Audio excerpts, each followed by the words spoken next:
Hey guys, Cliff Gray here with Flat Tops Wilderness Guides and True Hunts. Today I'm kind of getting back at this whole video thing. I apologize that I haven't been putting a bunch of videos out, but it's been hunting and guiding season, so I've been out in the field. But anyways, I'm going to start it off with kind of a Christmas special, we'll call this. And really it's just about some gear that you could potentially buy, so figure that fits in with Christmas for most of us. So what I'm going to go through is I'm going to go through some gear that I just found this year, using a lot more than I thought I would. Some of it's new, and some of it's stuff I've used for years and just haven't really, I don't really tell people about it, right? It's just something I picked up, I use it. It's not necessarily detailed in my gear list or anything like that, but I was kind of conscientious of it this year. Like, what are some things that I use that guys might not know about that would be a help to them or they might enjoy? And then, of course, like I said, some of the stuff is brand new stuff. The reality is, at this point in kind of my guiding career, I get a lot of gear sent to me. Some of it heavily discounted, some of it for free. And to be honest, I wish I could try it all, and I wish I could use it all over and over again to get the whole depth of it. But I really got to like something off the bat to really start using it and work it into my gear. So here you're going to see some things that I actually did do that with. I got them into my gear and I found like this is actually pretty cool, and a lot of them replaced old things. But anyways, I'm going to go through a few items. Most of them are hunting related, but I'm going to forewarn you, there's a few in here that some of you might find kind of goofy. To me, they're hunting related, but they may not be for you or your type of hunting. So I'll kind of put those towards the end, but just going to forewarn you off the bat. So these would be great gifts if you have your husband's a hunter, you've got a kid that's a hunter, but if you're a hunter yourself, which is probably most of you guys, they might be good gift suggestions to tell your wife or mom or parents or whatever. They might be good Christmas gift suggestions. So I'm just going to start off here, guys. The first one I'm going to start with, so these are just kind of a standard set of trekking poles. In my other videos, you'll see a lot of times I use an ice axe or like a whippet as a pole. But if I'm carrying two trekking poles, this thing right here is super handy, and you can probably see it on there. It's just this device here, okay? So these are just standard Cascade trekking poles. These are actually, you can buy these at Costco.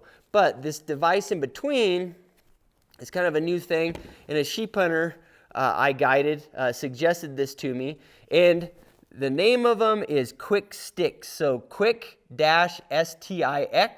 And what it is just a little device here. It goes on both of your sticks, okay? And the first thing that's really nice is it just locks them together. So if you're like me, you're digging in panniers or you're digging into the back of your truck and you only got one pole, you can't find the other one in the dark or whatever, it's nice to just be able to store them together. They'll hold up really well like that. And then, of course, you can take them apart and use them like you would trekking poles, but the real purpose of this thing is you turn your trekking poles into shooting sticks. All right, so there you go, right? And this is pretty solid. With these trekking poles, they have your handles and then they have a padded section underneath. So they're really kind of ideal for this. And it's actually very simple to adjust, the height of that rest, with your trekking pole height adjustments. And I'll admit I was a little bit, I didn't know for sure how much I would use it. The very first hunt I took these on, the hunter I was guiding used them, and they worked very well. I've shot off of them quite a bit also, and anytime I can reduce weight by not having to carry another item, and it's not just weight, it's just simplicity, one less thing to worry about, I'm going to have interest in that item. So right here, this little Quick Sticks item, I would check that out. They're very reasonable. It's just that item. Anybody mountain hunting and you're using trekking poles, I'd highly recommend it. All right. Okay, so the second one, I've mentioned this in sharpening videos, and I got to give full credit to Ken Thomas, who guided for me in 2019, and he guided a few bear hunts for me this year in 2020, and it's this sharpener. Okay, this is actually an FP hoof knife sharpener, if you can believe that. But there's something about it for hunting knives that make it really handy. And I've looked at it a lot, and what it is it's a fairly aggressive steel, right? This isn't like a like a real fine honing rod or anything like that. This thing will actually sharpen a knife, okay? So the plus side is if you're careful with your knife and you take your time and you hold the correct angle, you know, a few swipes on each side of this, or each side of your knife with this sharpener, and it's going to quickly tune up your hunting knives, right, and your pocket knives. All right. The downside is you can't use this like a honing rod and just kind of go at it, but while you're talking to your buddies and bullshitting and stuff while you're sharpening your knife. You need to meticulously use it and hold that angle correctly. It's a great sharpener for that. All right. So the FP hoof knife sharpener. It's a hoof knife sharpener because the shape of it happens to be just perfect for a hoof knife. But I found that for whatever reason, it's perfect for a lot of my knives and just has a lot of utility. It's a little heavy for you backpack guys. There's probably other sharpeners out there. I go over a few in other videos that you might look at. But just like a at home or in the shop or hunting cabin sharpener, I don't think you could beat that. All right. Okay, the next thing, this is kind of an oldie but a goodie. It's been a long time since I've talked to guys about this. All my gear lists, a lot of times I suggest Nalgene bottles over platypuses, and that's because it gets so cold for us. And then what guys say when I say that is they say, well, I like a platypus or a bladder, and nowadays you got insulated hoses and you can blow the water back into the platypus or the bladder. You don't have to worry about the freezing. The reality is it gets so cold here for, basically solid half of the hunting seasons that I'm involved in that I don't want to deal with the fact that I have a bladder in there. If I happen to leave, my pack in the pack station or whatever outside exposed to the cold temperatures, or if I'm in a wall tent camp or whatever and that backpack's going to get exposed to cold temperatures, I don't want to wake up with a whole bladder that's a solid brick, okay? And it's just tricky because it's hard to thaw, right? And the same thing with the actual line that goes to, where you're sucking on the water versus the bladder. I just don't find it, even if they're insulated, I don't find them a good solution for mountain hunting in the later seasons when you're going to constantly deal with sub-freezing temperatures. Nalgenes are better. Even if they freeze, they're a whole lot easier to warm up, right? You don't have to deal with the fact that you're going to ruin them if you get them pretty darn warm, all of those sort of things. I just find they're handy. Downside is, particularly if you're a backpacker, they're heavier for the amount of volume of water they can carry. But, so that's an obvious one. This is the size I like to carry. If I'm going somewhere where there's not a lot of water, sometimes I'll carry the larger one too, in like the side pocket of my backpack. But the thing I always fail to mention is this deal is one of the key components. So your normal Nalgene is just going to have a normal top that kind of looks like this section of it, okay? And the problem with that is that you're going to, whenever you're filtering water and stuff, you dip into unfiltered water with this. Now this is contaminated, but you're drinking off that. So this deal here, well, and the other thing is honestly, like the wide mouth on an Nalgene, it's really easy to pour water all over yourself. That's more of a utility thing. Be more careful also. But this item here, it's called a human gear. I think they call it like a human gear Nalgene top or whatever. It's set up where it's got an inner top, right? So here it's smaller than the wide mouth of the Nalgene, so it's easier to drink out of. And the other thing is you can seal it down and take this top off, and you're never going to contaminate the actual part that you're drinking off of, right? So you can put contaminated water in here, treat the water inside the Nalgene, and then use this lid. I use this lid a ton. Highly recommend it as a gift for any hunter, backpack hunter, day hunter, whatever. If you're carrying an Nalgene, you're gonna like that item. Another handy one along the same lines, that's just something that I've always been using, and I realize kind of like watching the hunters that I'm guiding or whatever not have these, I realize how big of a pain in the ass it is for people to carry batteries when they don't have these little holders. So for all my equipment in my backpack, particularly when I'm remote backpack hunting, it's just a safety thing. You need to have extra batteries for anything in there that's important, right? Particularly headlamps, right?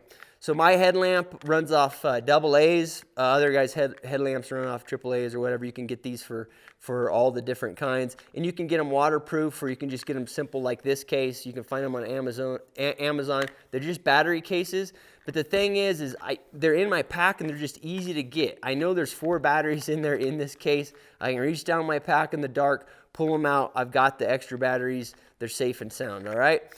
So many guys have batteries running all over their packs. Who knows, if they're any good, if they can find them when they need them, all of that. Keep them in these little packs and you'll be a lot happier. That's a good stocking stuffer for folks. All right, so this one I thought was pretty darn cool. So this is an ice axe, and for all you guys that aren't doing sheep hunts or goat hunts or something like that, this is probably not for you. This is really kind of geared towards like the higher alpine hunts. High country mule deer hunts, you probably find it handy too. This is a long ice axe, right, from Koba. So SMC Koba, and they even put my name on there, which is cool. Right there, I thought that was kind of neat. But anyways, in the normal mountaineering spectrum of ice axes, you're not going to find one this long, right? And the reason is the longer they are, really the less applicable they are to true mountaineering situations, right? Guys that are climbing glaciers, that sort of thing, all right? This axe is probably not that good for those guys, but for goat hunters and sheep hunters, it's pretty handy because, as I've mentioned in a lot of my videos, I prefer to have my hand across the top of the stick when I'm walking, particularly going downhill with a heavy pack, and an ice axe provides that, right? And this one is long enough that it's just right for me, all right? And I found on the couple goat hunts I used it on this year that I use it for a lot more than an ice axe. As a matter of fact, I probably have never stuck this axe into ice. I've probably stuck it into some snow and stuff as we went through steep terrain or whatever where there's a little snow, but I doubt it's been really into like glacial type of climbing ice or ice and snow, right? I've really just used it as a tool in the sense that I can dig things away, but the other thing is, like, even if I'm climbing over, downfall or whatever with a heavy backpack, I'll actually stick this thing over branches or whatever, and I'll pull on it. I find that I use it quite often for that. Or if I'm getting through like a really tight ravine, and we got to climb up through kind of a muddy little chute off the side around a tree or whatever, I can just slam this in, into the dirt, and I can use it as a pretty darn good handle, all right? So I find it very useful. You're going to feel like you're using something that's overkill, when you leave the trailhead, but I find them handy, and that's the 100 centimeter Koba SMC ice axe. I found that very handy on those type of hunts, and I think you guys that enjoy that kind of tool, I think you'll find that one handy. All right, so a couple other things. I've used GPS watches in the past, and I've kind of been turned off by their menu systems and their usability, but this Garmin Instinct, I've been wearing it every day when I'm guiding or when I'm not, and I kind of try to review how I would use it as a backup GPS. And what I find is, even after a couple months of not looking at the manual, I can pick this thing up and I can figure that out. And to me, there's a lot of value in that, all right? So I like it. It's a nice watch. It's also very easy to customize when sunset, sunrise is going to be, and then, according to that, you can calculate when shooting time is.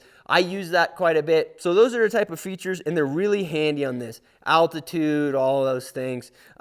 This one happens to be the red, and I got the red. I mean, to be honest, I'm at the point in my life where I've kind of entered the dad zone. I really don't give a shit the color of things anymore. So, they make it, guess what I'm getting at is they make it out of a bunch of different colors. If you don't like red, people have kind of scoffed at it a little bit when I show it to them. Like, why did you choose red? I was like, I really wasn't thinking about it. It was probably what was available or whatever. But I really like the Garmin Instinct. They're now making a Garmin Instinct Solar, and I wish I had that just because it seems like a feature that would be nice to extend battery life. It's just, it's got a solar component of it, so it extends the battery life. But I've actually found with this normal Garmin Instinct that the battery life is pretty damn good. So as long as you're careful about how much you utilize the GPS and the different programming on it, it's amazing how long it'll last. If you're always using the GPS, always using the the systems in here to track like hiking or whatever, you're not like intermittently using those only when you need them. If you're always using those, your battery will run down quickly. But if you're careful about it, it's no problem. So the Garmin Instinct is one of those things that I would recommend as a good gift. Couple other things. I've found that I use these a lot, right? And you're going to see these. I think a lot of people, they're kind of like, there's no doubt that there's a little bit of like a style thing about them, or people just like the look of them, I suppose. And that's a Stormy Cromer hat. This is a wool one, and I wear this quite a bit in the late season. I find it fairly comfortable. You guys are going to see my bald head, and I find it warm. And it's nice to be able to kind of control a lot of that heat retention with the ear flaps, right? Okay, so you can pull them down when you're real cold. I personally, ironically, I don't think it looks all that good. I feel like I'm wearing a football helmet or something, but I've also got an enormous head. So anyways, I'm going for the utility on it, but a lot of people like the look of it, and that's the Stormy Cromer. This is the Rancher, I believe, and that's kind of like their warm weather version.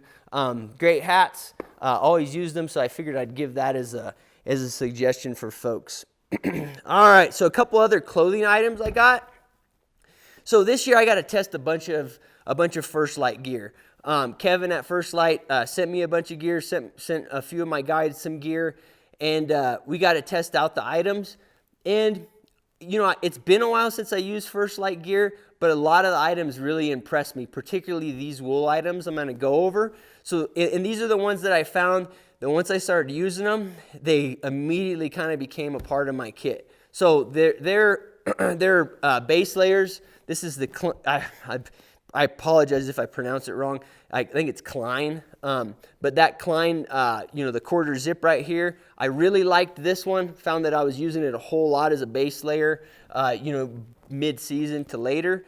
And then this one was popular for me and a couple of my guides. This jacket here, and they sent me solids, but they make it obviously in their camo, and that's the Sawtooth. I love this jacket. I like the feel of it, and it seemed like for the weight of it, it's pretty darn warm, right? And it's got a nice pocket system, and I found that I was using this a lot during, again, like the mid-season to later. I use it a little bit in the early season without a base layer, but those two I wore a lot together. And then the last item is this one. It's like a heavy pullover. It's got a button, doesn't have a quarter zip, it got buttons, doesn't matter to me, but this is called the Furnace. And I love this thing. I found that in really cold weather, I was wearing this under like a parka type of layer, in addition to some of these other ones. And I was finding that I really liked it. And one of the reasons I liked it is if it got warm, I could pull off kind of my outer layer. And this was like a perfect kind of like, what would I call it? Like a mid-outer layer. Still comfortable over my inner layers. And it just seemed to work real well, and I enjoyed it. So that's the Furnace. Those are the three items from First Light that I think would make awesome gifts for you guys out there. All right. So I've kind of covered like the hunting stuff, so it might get a little weird on you guys here, but I'm going to jump right into it. This one's going to involve some changes to my gear list, for better or worse. All right. For years, I've put the pack boots on my gear list, like the Schnees and the other ones, kind of the traditional leather upper, rubber ran, lace up boots. They're a very good boot. Don't go out and sell them just because I'm going to recommend these boots. Those boots are great. But to be honest with you, when it's really cold, I can still get cold in them. And the caveat to that, just so you guys know, is I run cold. I'm just a little bit of a skinny kind of weenie of a guy. And so I get cold, particularly my feet. So I had a wolf hunt scheduled. It was last winter, and I saw that a lot of the guys in northern BC were using these Baffin boots, right? So I got on. I think I bought them off Zappos, and they were on sale. And you'll find them on sale quite often. Probably not this time of year, but they're still pretty reasonable. I think they're under 200 bucks. I think I bought these boots. This is the Icebreaker. I bought them for around $100, and this has been a phenomenal boot. My kids call them my moon boots, so they're not going to win any style award points or whatever, but they're super warm. My feet are always warm in these, all right? Much more so than the pack boots I've used in the past, all right? So this is the Baffin Icebreaker. I paid, I bought them on my own. Nobody reached out for me from the company or whatever, but I highly would recommend these. They're pretty darn comfortable too. You're not going to go on, mile after mile hiking around with them, but you can do some hiking for sure with them, probably just as much as the other pack boots. They are a little bit bigger even like the Schnee's pack boots or the other more kind of Western looking pack boots you'll see. They're a little bit bigger, so you have to combine them if you're riding horses with large pack stirrups, but they fit in there no problem, and I highly recommend these. You'll see several of the videos I did on packing deer and elk out and that sort of thing in the snow. You'll see me wearing these, and I do look like I'm kind of about to start bouncing around on the moon or something, but they are what they are, and they work, and they're reasonably priced. Okay, so most hunters and outdoors guys and stuff, they have a chainsaw, and I was given one of these. This is a steel chainsaw sharpener, so even if you've just got a chainsaw in your truck or whatever, this is an awesome gift, right? And the reason is it's a little jig, right? So it takes all the uncertainty out of sharpening up a chainsaw. You'll find that particularly for like hobby guys, hunters that just have a chainsaw on their truck so they don't get stuck up some backcountry trail or whatever, you'll find that generally their saws, the chains on them are not sharp or they're sharpened incorrectly. These steel sharpeners, and you're going to have to look at your chain to make sure you get the right size sharpener, but these take all that guesswork out. It's really easy to keep your saw sharp. And not to get into chainsaws real deep, but keeping them sharp and keeping the rakers at the right depth, this thing does all that. See, it's got a round file and a flat file, so it's gonna work your rakers at the same time. Keeping that just right actually makes your saw considerably safer, right? It reduces your chance of intense kickback from the saw and that sort of thing. So those steel chainsaw sharpeners for all you outdoors guys, most of you guys should have a chainsaw. And if you don't, buy a chainsaw and then make your wife get you one of these for stocking stuffer or whatever. So that's the suggestion there. I find that I use it a lot. It's made my life a whole lot easier and stress-free. So the last one's going to be really weird, guys. This thing. So this is the iron neck. All right.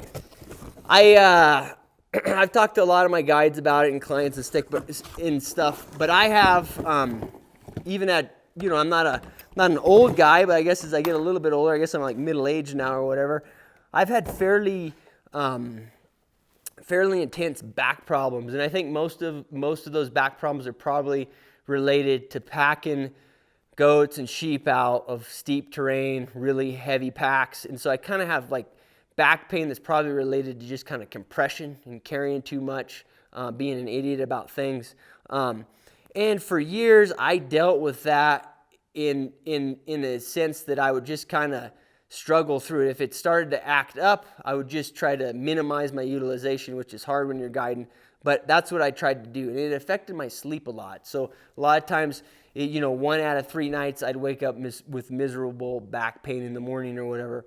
This thing, it looks like the weirdest contraption ever, the iron neck. So I had a mutual friend that knew the owner, so I contacted the owner and said, hey man, I'd like to try one. He sent me one with a great discount, which I appreciate. I didn't think I was going to use it, but this thing, I can't even put it on because it's embarrassing to put on.